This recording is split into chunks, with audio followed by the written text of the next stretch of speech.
Bible ऐसा बताती है कि परमेश्वर ने इब्राहिम से कहा था कि मैं तुझे एक वंश दूंगा, ये वंश गुलामी में जाएगा, बहुत सारे लोग थे और मैं उनको छुड़ाऊंगा। बाइबल ऐसा बताती है एक टाइम आया जब परमेश्वर ने मूसा को उनके पास भेजा, मूसा उनको वहां से निकाल के लेकर आया। और मैं आपको बताना चाहता हूं, बड़ी अद्भुत बात है ये अपने आप में कि प्रतिज्ञा इब्राहिम से की गई, निकाला मूसा ने, और यहोशू उनको अंदर ले गया। 3 भागों में बढ़ गई ये प्रतिज्ञा।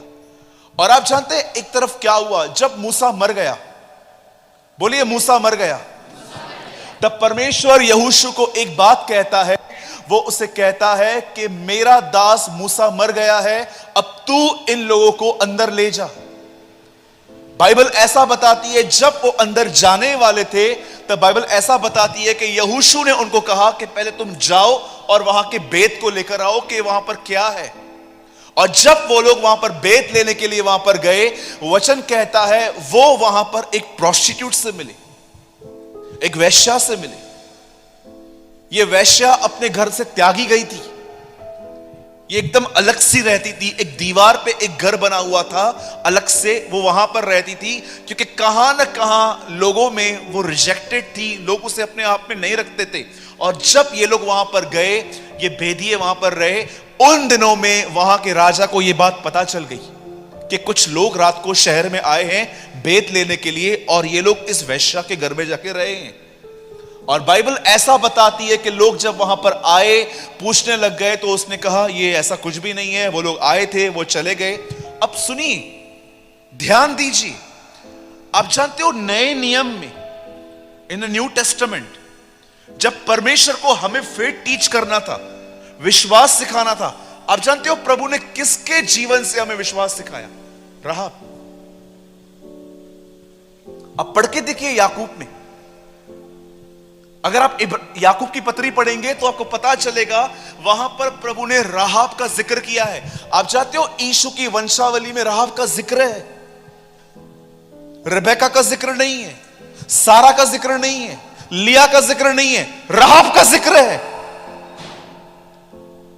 परमेश्वर ने उस बहन के द्वारा टीच किया है हमें कि एक्चुअली फेथ क्या होता है, विश्वास क्या होता है। जानते हो उस बहन ने उनको क्या कहा? मैं जानती हूं कि परमेश्वर ने तुम्हें यह जमीन दी है। अब तक उन्होंने उस जमीन पे पैर भी नहीं रखा है, लेकिन यह बहन क्या कह रही है कि मैं जानती हूं कि परमेश्वर ने तुम्हें यह जमीन दे दी है। यीशु ने कहा किसके लिए सब कुछ हो सकता है? यीशु ने कहा जब तुम प्रार्थना करो तो विश्वास करो तुम्हें मिल गया है और तुम्हारे लिए हो जाएगा। आप जानते हो किसके लिए हो जाएगा? जिनका यह विश्वास है, हो चुका है, उनके लिए हो जाएगा। ये सेम फेथ उस बहन के अंदर था। पर मैं आपको बताना चाहता हूं, फेथ अगर विश्वास कार्य पैदा नहीं करे तो बाइबल बताती है वो विश्वास मरा हुआ है। अब मैं आपसे एक बात पूछना चाहता हूं, याकूब में लिखा गया है विश्वास कार्य बिना मरा हुआ है। तुम इब्राहिम को जानते हो जिसके कार्यों ने उसके विश्वास पे प्रभाव डाला। मैं आपसे पूछना चाहता हूं, जब इस बहन ने विश्वास किया कि प्रभु ने यह जमीन इनको दे दी है, तो जानते हो उसने अपने विश्वास को अपने कार्य में कैसे दिखाया? उनको पनाह देकर। जब उसने उनको जगह दी कि तुम आओ, तुम यहां पर रहो आकर, तब उसने अपने विश्वास को उसके कामों में प्रकट किया। मैं आपसे बात पूछना चाहता हूं, अब आप में से जितने भी लोग यहां पर बैठे हैं, अगर मैं आपसे पूछूं कि क्या आप ये बिलीव करते हैं कि यीशु बहुत जल्द हमें लेने के लिए आ रहा है? मैं आपको सच कहता हूं, एक सिंगल पर्सन इस हॉल में नहीं होगा जो ये कहे मुझे बिलीव नहीं है। पर मैं आपसे एक बात पूछता हूं, अगर आप ये बिलीव करते हो कि यीशु मुझे लेने आ रहा है, तो आप इसे कार्य में कैसे दिखाओगे? I am asking you a very simple question. मैं आप में से हर एक से पूछता हूं, सिस्टर, ब्रदर, आप ये बिलीव करते हो कि यीशु आपको और मुझे लेने आ रहा है? यस आई डू, मैं करता हूं, मैं करती हूं। अब मैं आपसे पूछता हूं, इसे कार्य में कैसे दिखाओगे? आप राहाब से पूछोगे ना, बहन आप ये विश्वास करती थी कि ये जगह इजरायलियों की थी? हाँ, इसलिए तो मैंने उनको जगह दी ना अपने घर में कि आओ तुम लोग रहो। मैं आप न्यू टेस्टामेंट क्रिश्चियन से पूछता हूं, अगर आप ये बिलीव करते हैं द लॉर्ड इज कमिंग, प्रभु आ रहा है, आप अपने विश्वास को कार्य में कैसे दिखाओगे? रोमियो में लिखा गया है, हमें इसलिए चुना गया है ताकि हम विश्वास से उसकी माने। मैं आपसे पूछना चाहता हूं, आप अपने फेथ को कि yes the lord is coming, प्रभु आ रहा है, मुझे बिलीव है, आप अपने इस फेथ को कामों में कैसे दिखाओगे? जानते हो कैसे? पहला यूहन्ना में लिखा है, जो यह आशा करता है कि वह आ रहा है, वह अपने आप को वैसा ही पवित्र करता है जैसा वह है। जो ये बिलीव करता है ना कि वो मुझे लेने आ रहा है, जानते हो उसके लाइफ में कैसे पता चलता है कि ये आदमी सच में बिलीव करता है कि प्रभु आ रहा है? जानते हो कैसे? वो अपने आप को वैसा ही पवित्र करता है जैसा वह है। जो कोई ये कहता है प्रभु आ रहा है और पबजी खेलता है, द बाइबल से इज अ लायर, ये झूठा व्यक्ति है। वो बहन जो ये बिलीव करती है कि प्रभु आ रहा है पर उसकी निंदाएं, उसकी चुगलियां बंद नहीं हो रही हैं, बाइबल बताती है ये झूठी है, शी इज अ लायर। क्यों यूहन्ना जब प्रचार करता था तो लोग खाली, चर्च खाली हो जाती थी? आप जानते हो पहला यूहन्ना में क्या लिखा है? वो कहता है वे हम में से इसलिए निकले हैं क्योंकि वो हम में थे ही नहीं। क्या प्रचार किया कि लोग उठ के चले गए? उसने, जानते हो क्या प्रचार किया? उसने कहा यदि कोई यह कहता है मैं ज्योति में हूं और अपने भाई से नफरत करता है तो वह अंधकार में है। दूसरे अध्याय में वो कहता है मैं ये सब बातें तुम्हें इसलिए लिखता हूं कि तुम पाप मत करो। तीसरे में लिखा है, वो कहता है तुमने सुना था कि मसीह का विरोधी आने वाला है, पर मैं तुमसे कहता हूं अब भी बहुत सारे एंटी क्राइस्ट कलीसियाओं में बैठे हैं। ऐसा प्रचार सुन के कौन उसके चर्च में ठहरेगा? अब जानते हो जो कोई ये कहता है कि प्रभु आने वाला है, वो विश्वास अगर करता है ना, तो जानते हो ये उसके लाइफ में कैसे दिखता है? वो अपने आप को संसार से अलग करता है। मुझे एक ऑफर आई जॉब की, मैं आपको सच कहता हूं, मैं लाखों कमा सकता था। मुझे एड साई करने के लिए आप ऐड करोगे? नहीं, मैं नहीं कर सकता।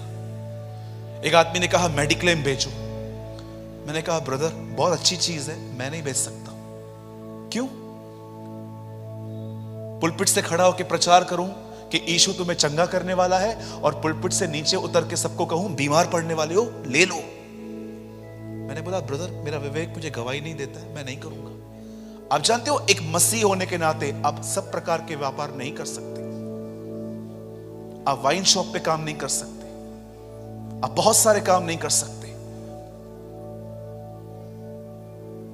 मैं आपसे पूछना चाहता हूं, क्या आप इस तरह के फेथ को रखते हैं? चीजें मिलने वाला फेथ तो हर एक के पास रहता है। सिस्टर बिलीव करते हो आने वाले समय में आपको प्रभु नया घर देगा? आमीन। लंबी आमीन निकलती है, अमृतसर तक जाती है। भाइयों से पूछो तुम बिलीव करते हो? यस मैं बिलीव करता हूं। ब्रदर आप बिलीव करते हो आपको बाइक मिलने वाली है? यस आमीन। इतना जोर से हमारे बॉम्बे में एक पास्टर आया, उन्होंने कहा कितने लोग बिलीव करते हैं कि आपको प्रभु आने वाले दिनों में BMW कार देगा? एक भाई ने बोला यस मुझे पता है, मुझे ब्लैक देगा। ये फेथ तो सबके पास भर भर के है। कन्फेस करो, पॉजिटिव कन्फेस करो। मैं इसके खिलाफ भी नहीं हूं, बाइबल टीच करती है, पर जिस फेथ की मैं बात कर रहा हूं उसका क्या? पतरस कहता है प्रभु में पवित्र भाइयों, यह पत्री मैं उनके लिए लिखता हूं जिनको हमारे समान विश्वास है। A faith like us, पढ़ा है आपने कभी ये वचन?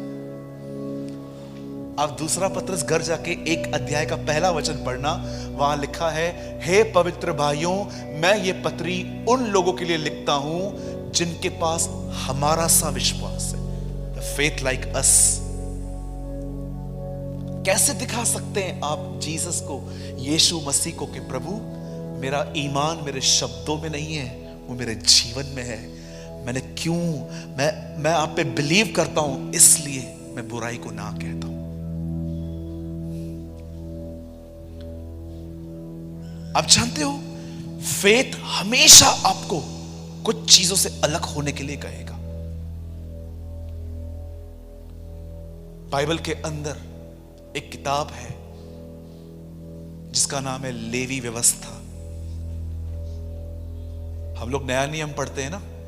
अगर आप इज़राइल में रहते तो आपको पता चलता, हर यहूदी अपने बच्चे को सबसे पहले नया नियम नहीं, सबसे पहले लेवी व्यवस्था पढ़वाता है, क्योंकि वो बलिदानों की किताब है। आप चाहें आप किसी ओल्ड हिस्ट्री बुक को पढ़िए, आपको पता चल जाएगा। लेवी व्यवस्था, जानते हो इस किताब का नाम लेवी व्यवस्था क्यों आया? एक्चुअली इसका ओरिजिनल नाम है लेवियों की व्यवस्था। पुराने नियम में ये वो लोग थे जो प्रभु के तंबू को कैरी करते थे, उठाते थे। जानते हो क्यों? जब मूसा ऊपर 10 आज्ञाएं लेने के लिए गया, प्रभु उसको कहता है, नीचे जा, तेरे लोग बिगड़ गए हैं। सी द पीपल, देख क्या कर रहे हैं ये लोग। और जब मूसा नीचे उतरता है, वो देखता है, अरे इन लोगों ने मूर्ति पूजा स्टार्ट कर दी है। और जानते हो मूसा क्या कहता है? बोलता है, बंद करो ये सब। जो लोग खुदा की तरफ हैं इस तरफ आए, जो लोग उस तरफ हैं वहीं पर रहें। जो पहले लोग वहां से भागकर आए वो थे लेवी, और उनको आज्ञा दी, जो उस तरफ खड़े हैं सबको मार दो। किसका भाई खड़ा था, किसकी बहन खड़ी थी, किसका बच्चा खड़ा था। और जानते हो उन्होंने क्या किया? उन्होंने खत्म किया। जब परमेश्वर ने उनको देखा कि मुझे मानने की वजह से इन्होंने अपने परिवार तक गंवाए हैं, प्रभु ने उनको कहा, अब से मेरी सेवा तुम लोग करोगे। That is ministry. यदि कोई मेरे पीछे आना चाहे और अपने मां बाप भाई बहन और अपना इनकार न करे, वो मेरा चेला नहीं हो सकता। Do you know? बिलीव हमेशा आपको कुछ चीजों से अलग करेगा।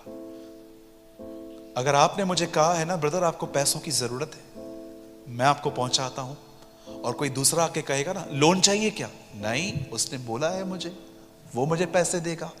बिलीव हर बार आपको कुछ चीजों से अलग कर देगा।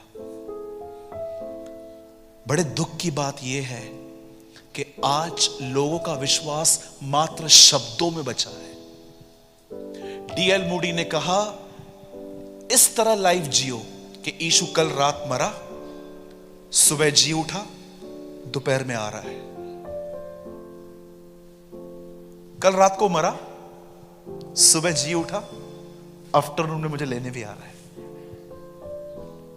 मैंने एक दिन प्रभु से पूछा, प्रभु आपके जो लोग थे वो पाप से कैसे बचते थे प्रभु? A.W. Tozer, D.L. Moody, John Wesley, Charles Finney, Sadhu Sundar Singh, ये कैसे बचते थे आखिर? मुझे प्रभु ने एक बहुत सुंदर उत्तर दिया। प्रभु ने कहा, ये सब एक वजह से बचे थे, ये प्रतिदिन ये विश्वास करते थे कि मैं आज उन्हें लेने आऊंगा, और इसलिए वो पाप नहीं करते थे। That is a reason. आज मैं आपसे पूछना चाहता हूं, जितने भी लोग मुझे देख रहे हैं, आपका बिलीव मात्र शब्दों में है कि जीवन में है?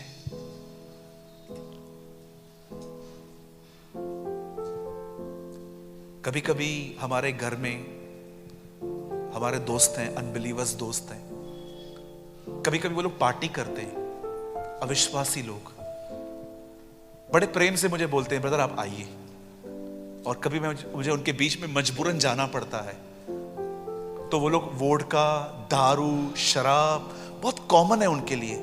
जब मैं वहां पर जाता हूं, मैं मैंगो जूस लेके चुपचाप से बाजू में खड़ा रहता हूं। सब मुझे बोलते हैं आप नहीं ले रहे हैं? नहीं। एक दिन किसी ने मुझसे पूछा आप क्यों नहीं पी रहे हैं? मैंने कहा कल वो मुझे लेने आएगा। मैं इसलिए नहीं पीता कि मुझे स्वर्ग जाना है। मैं स्वर्ग का लालची नहीं हूं। आजकल बहुत लोग जानते हैं बैप्टिज्म क्यों लिया है? स्वर्ग जाने के लिए। मैंने बैप्टिज्म स्वर्ग जाने के लिए नहीं लिया है। मेरे लिए स्वर्ग नरक है अगर मुझे वहां पर यीशु को देखने की भूख नहीं है तो।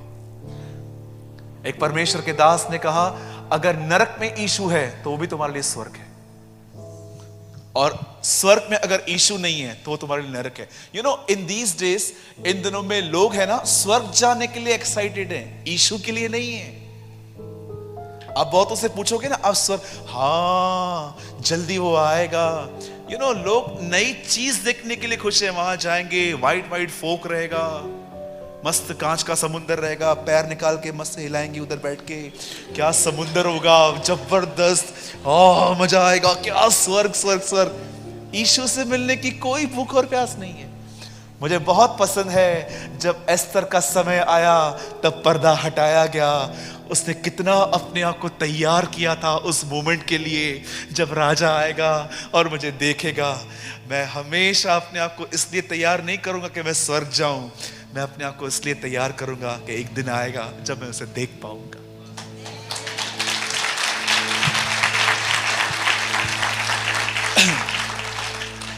याकूब को राहेल के प्यार में 7 साल छोटे लगे। मैं आपसे कहना चाहता हूं जो लोग उससे प्यार करते हैं ना, उनके लिए अनंत जीवन भी छोटा लगेगा। अपना विश्वास मात्र कन्फेशंस में मत रखिए। मेरे पति को जॉब मिल जाएगी, मेरे पति को ये मिल जाएगा, मैं बिल्कुल भी इसके खिलाफ नहीं हूं। मैं खुद भी करता हूं, पर मैं यहां पर सीमित नहीं हूं। मुझे पता है मेरा बिलीव मुझे बहुत सारी बातों से अलग करेगा। चेले इस तरह जीते थे, वो अपने आप को हमेशा कुछ चीजों से अलग करते थे। अगर आप जानना चाहते हो ना कि खुदा ने सबसे पहली बात बाइबल में क्या कही, तो मैं आपको बताना चाहता हूं। उसने पहली बात कही है, अंधकार को ज्योति से अलग करो।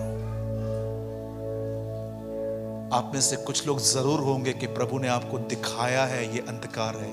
क्या आपने अपने उस अंधकार से अपने आप को अलग किया है? सोचो, क्या आपने इस तरह के बिलीव के बारे में कभी सुना है? मैंने प्रचार किया है इसके ऊपर। बहुत जल्द मैं आप में से हर एक को कहना चाहता हूं, बहुत जल्द आप एक आवाज सुनने वाले हो। आपने सुना था ना, कोविड में चाइना में इतने मर गए, अमेरिका में इतने मर गए, कनाडा में इतने मर गए, इंडिया में इतने मर गए। बहुत जल्द आप ये सुनने वाले हो, भारत से इतने लोग उठा लिए गए, अमेरिका से इतने लोग उठा लिए गए, यहां से लोग उठा लिए गए, वहां से लोग उठा लिए गए। सोचो उन लोगों की हालत क्या होगी जब वो सुबह में उठेंगे और उनको पता चलेगा दे आर लेफ्ट बिहाइंड, वो रह गए हैं। वो विश्वासियों को फोन करेंगे लेकिन उनका कोई फोन नहीं उठाएगा। उनको पता चलेगा एक्चुअली ये घर चले गए हैं। मेरे लिए सबसे पेनफुल चीज यही होगी कि वो आए और मुझे न पहचाने। मोस्ट पेनफुल थिंग कि जिस घड़ी के लिए मैंने अपने आप को हमेशा नवाजा, वो घड़ी मैंने मिस कर दी। उसके बाद 7 साल का पीरियड है जिसमें इज़राइल को प्रभु तोड़ेगा, लेकिन कलीसिया ऊपर मैरिज सेलिब्रेट करेगी। हमेशा याद रखिएगा, प्रभु का पहली बार आना कलीसिया के लिए है, लेकिन प्रभु का दूसरी बार आना कलीसिया के साथ है। Remember all the days of your life. देखो वह अपने पवित्र लोगों के साथ आ रहा है। जब इस बार प्रभु आएगा तो वो कलीसिया को लेने के लिए आएगा, लेकिन 7 साल के बाद जब वो न्याय करने आएगा तो वो कलीसिया के साथ आएगा। आप उसके साथ होंगे, तब वो वचन पूरा होगा, पवित्र लोग इस पृथ्वी का न्याय करेंगे। आप राजा हो, राजाओं की तरह जियो, उसके लिए जियो। अगर आप सच में ये बिलीव करते हो ना वो आ रहा है, मैं आपको कहना चाहता हूं, आप कुछ चीजों से अपने आप को अलग कर दोगे। इसलिए पौल तीमुथियुस से कहता है, जो प्रभु का नाम लेता है वह बुराई से बचा रहे। ओल्ड टेस्टामेंट में ये वर्ड था, don't take God's name in vain, मेरा नाम व्यर्थ मत लेना। कहीं ऐसा ना हो तू मेरा नाम ले रहा है और मेरी तरह जी नहीं रहा है। ओल्ड टेस्टामेंट में एक आज्ञा थी, तुम मेरा नाम व्यर्थ मत लेना। व्यर्थ लेने का मतलब क्या? यहोवा यहोवा यहोवा यहोवा ऐसा होता है क्या? इट मीन्स कहीं ऐसा ना हो कि तू जो मेरा नाम ले रहा है पर मैं तुझ में दिख नहीं रहा। डोंट फॉलो रिचुअल्स, सिर्फ क्रियाओं में, सिर्फ परंपराओं में नहीं, रियलिटी में जिंदगी बिताइए। Live life in real. सिर्फ वर्शिप में आना, पास्टर जी का प्रचार सुनना और फिर वहां से चले जाना, यही मसीह जीवन नहीं है। मसीह जीवन इन सब से बढ़कर है। आप अपने बिलीव को अपनी लाइफ में दिखा सकते हो। इससे पहले कि यीशु बादलों पर आए, उससे पहले यीशु आप में दिखना चाहिए, वो आप में प्रकट होना चाहिए।